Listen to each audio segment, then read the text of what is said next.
రెడ్డిగా BJP party అంతర్గత సమస్యలు పరిష్కరించుకుంటే మంచిదని కాంగ్రెస్ ఎమ్మెల్యే దానం నాగేందర్ తెలిపారు. జూబ్లీహిల్స్ ఉప ఎన్నికల్లో గెలుపు తమదే అని అన్నారు. సీఎం రేవంత్ రెడ్డి సవాల్ను బీఆర్ఎస్ వర్కింగ్ ప్రెసిడెంట్ కేటీఆర్ స్వాగతించాలని సూచించారు.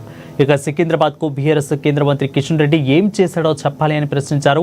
పేరుకే పసుపు పొడ్డు, కనీసం ఆఫీస్ కూడా లేదు అని విమర్శించారు. తన మంత్రి పదవి అధిష్టానం డిసైడ్ చేస్తుందని దానం నాగేందర్ పేర్కొన్నారు. ముఖ్యమంత్రి గారు ఒక ఛాలెంజ్ విసిరారు. ఛాలెంజ్ని మనము స్వీకరించి వేదిక ఏదైనా సరే మీరు చెప్పమని చెప్పారు. మనం వేదిక ఏందనేది చెప్పకుండా వందన బొందన అని అనడం అంటే వక్రీకరించి మాట్లాడడం కరెక్ట్ కాదు. ఎందుకంటే ఒక ఛాలెంజ్ విసిరారు. ఛాలెంజ్ని మీరు కూడా వెల్కమ్ చేస్తే చేయండి, లేదా మీకు ఏదన్నా మీరు ఇంకేదన్నా ఛాలెంజ్ ఇస్తే మీరు వదలండి.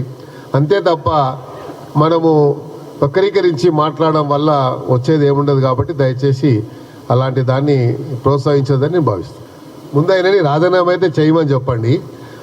అఖిల భారత బీజేపీ పార్టీ దాని రాజీనామా ఆమోదించిన తర్వాత అప్పుడు మా దగ్గర రమ్మని చెప్పండి, అప్పుడు మాట్లాడతాం. ప్రధానంగా బీజేపీలో చాలామంది అధ్యక్ష పోటీ పడ్డారు. వాళ్ళ అంతర్గతంగా ఉన్నటువంటి సమస్యల్ని ముందు వాళ్ళు పరిష్కరించుకోవడానికి ప్రయత్నం చేయమంది. సీనియర్ శాసనసభ్యుడు రాజా సింగ్ గారు వారు ఏం స్టేట్మెంట్ ఇచ్చారో మీరు చూశారు.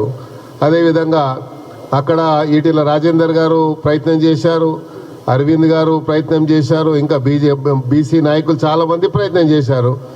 అసలు వాళ్ళ ఊరు పేరు కూడా ఎక్కడ కూడా లేదు.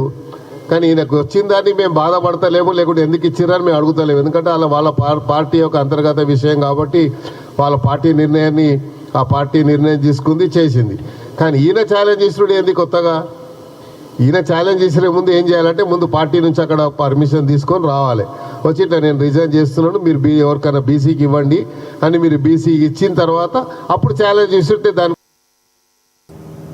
వరంగల్ ఎన్ఐటీని రాష్ట్ర గవర్నర్ బుజ్జి విష్ణుదేవ్ వర్మ సందర్శించారు.